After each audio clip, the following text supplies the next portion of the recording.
I will try to explain why this holiday that we are now experiencing has taken place, and why God asked that the Jewish people be celebrating this holiday forever, since He set up the release, or since He took out the Jewish people from Egypt, ancient Egypt, for several thousand years ago, and He took them through the desert to the promised land, which is now Israel, Eretz Israel. The Jewish people went to Egypt as one family of the Jewish people, the family of Joseph and his father Jacob. They were 71 people altogether. And when they left Egypt, 410 years later, they left over 1.5 million people.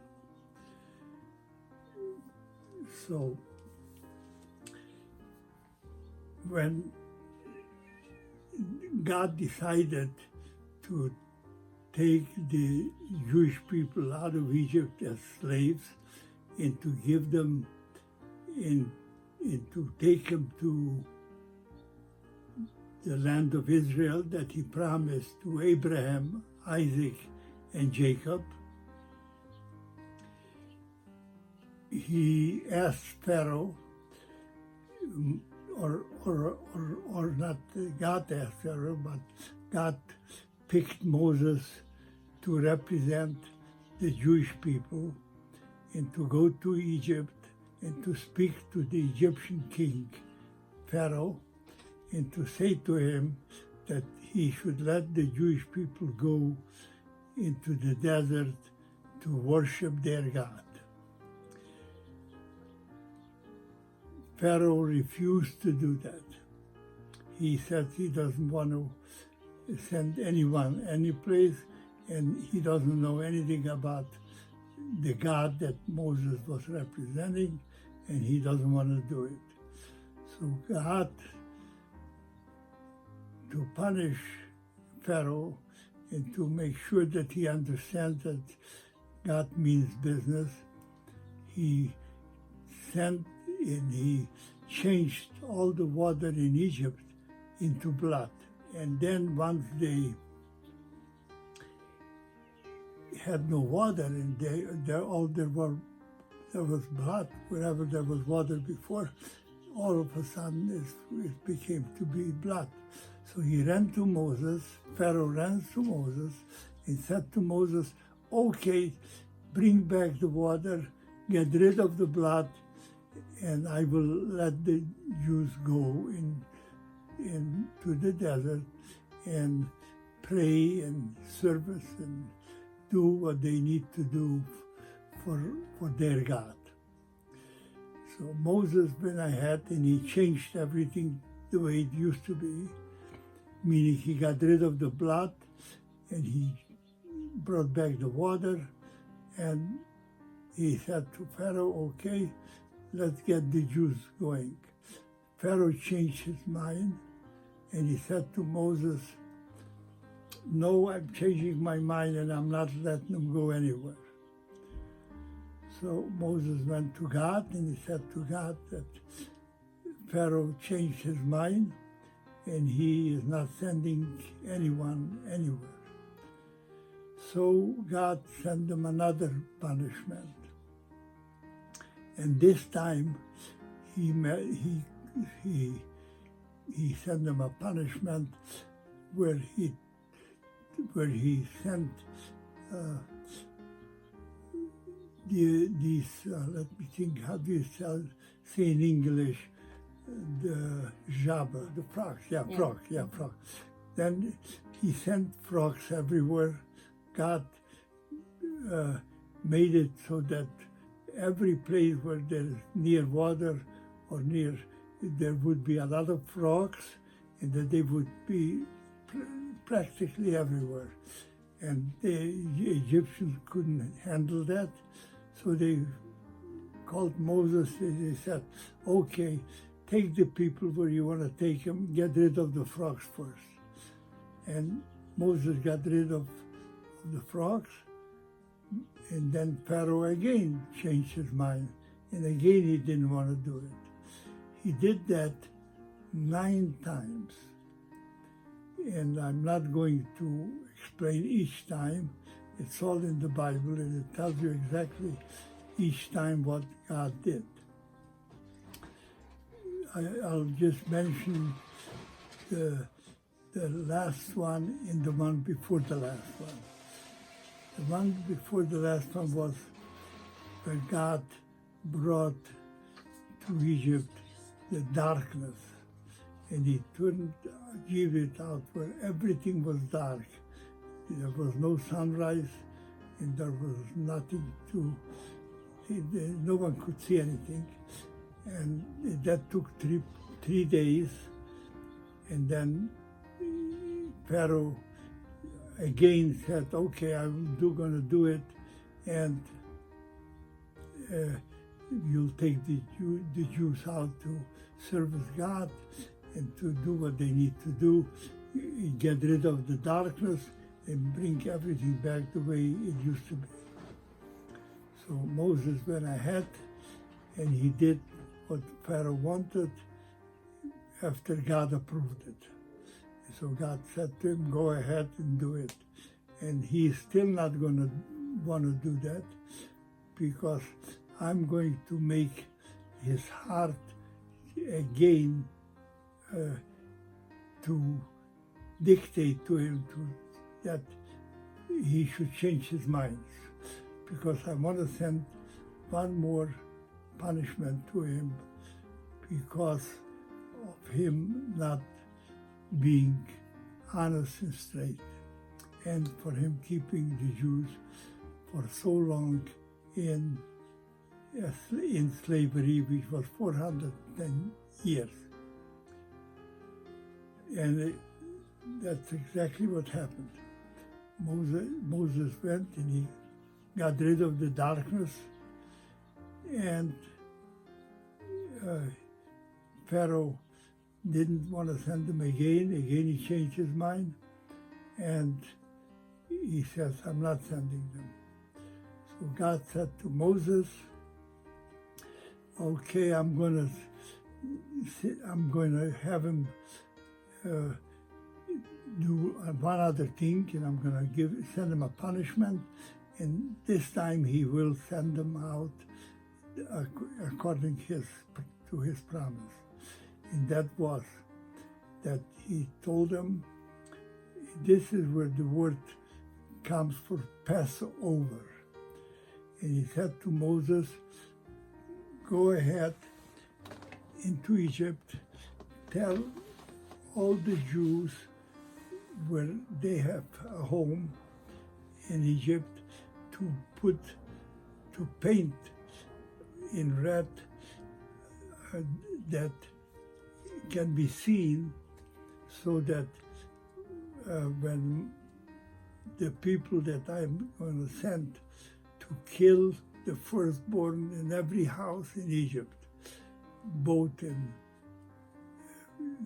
the human and in the animals. So they went ahead, the Jewish people put a sign on their home, so that when the people came to do the punishment in killing the firstborn, they would see that sign on the house that there is a Jewish person, and they would pass over it. And this is why the holiday is called Passover. And that's how it was. No? And they went ahead and they started overnight to do the job that they were supposed to. The angels that handled the killing of the firstborn, one person in every house, both if they had animals, one animal, and one person, or the firstborn in that house. Pharaoh seen what's going on, and this time he didn't want to change his mind. This time he started chasing the Jews and started rushing them that they should leave Egypt as soon as they can, and wouldn't let them stay any extra time. And this is why you have the matzos. They couldn't take the time to bake bread, because bread takes more time to bake, because they have to mix the flour with water and all the details. That takes longer. But baking matzos doesn't take longer, because all you do is you mix the water with the flour and you run across these little holes, and that will be from that point on kosher to eat in Passover. That's why in Passover you eat matzah. It's called matzah. And all other things they had to rush to get out, and they did. And they left Egypt in a hurry. And as they left Egypt, they reached that which they call the Red Sea today, the sea, the Mediterranean Sea. And the Jews, as they reached, as they reached the Mediterranean, the sea, the Egyptians were chasing them on horses. They had very beautiful horses, and a lot of them, and they decided to go and return the Jews back to Egypt and force them to return back to Egypt. And when that happened, Moses asked God, what are we going to do? So he said to him, don't stand around and don't ask a lot of questions. Just start going. Go in the water, and I'm going to dry the water in the sea. I'm going to put two walls on each side, thick ice walls. I'll turn the water into ice, and it'll be like a wall, and out of water, but solid ice. And they will walk through and across that portion of the sea, and that'll be that. So the Jews did exactly that. The water disappeared. They got into the water, to the river or sea, and they walked, and the Egyptians came right behind them, but they were not quite close enough to the Jews, so water came in real quick where the Egyptians were, and it drowned the Egyptians in the water. So they were just killed by drowning. And in the story about the drowning, it said that they drowned like straw, which is very slow to drown, because it takes a long time for straw to get wet enough to go down. And that was for the Egyptians that were mean and that were rough on the Jews while they were slaves. Then the second group were stoned. that was faster than straw going down to the bottom, but also not as fast as lead.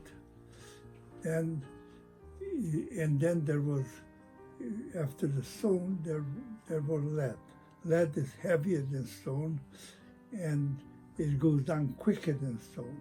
So the Egyptians that were nice to the slaves, to the Jews when they were slaves, they went down in the water as lead, quick, so they wouldn't suffer. The next one were like stone, so they suffered less. Then the next one, that was like straw, and they suffered, and that's what happened to the Egyptians. And the Jews crossed the river or the sea and continued their trip or their mission to go and to inherit the land that God had a contract with Abraham, Isaac, and Jacob to give it to their children or to their people, which is the Jewish people. They stopped for a little time, and they sang a song to thank God for doing this, what he promised Abraham, Isaac, and Jacob, which was that they would be slaves in Egypt, but they would be freed, and they would be given the land, which is now Eretz Israel, the land of Israel, and it's the song is part of it's in the Bible. This is why we are celebrating Passover, because they had to pass over where Jews lived, and they were not allowed to eat bread, and they were not allowed to do certain things that you cannot do in other holidays. You can do that, or Saturdays, but not in Passover. In Passover, you have to watch which is in the Bible, what people can do or cannot do. One of the things that they're supposed to do is explain when they sit, and they call it the Sedar Night, the night where they do where they repeat what they're supposed to do on the night of Passover. Is they have to sit and explain why they're doing each and every item that evening. Like they have to drink 4 glasses of wine. They have to do charoset, and they have to eat matzos instead of bread, and all of the things that they're doing on Passover, which they call Sedar. Sedar is called a routine, a certain routine.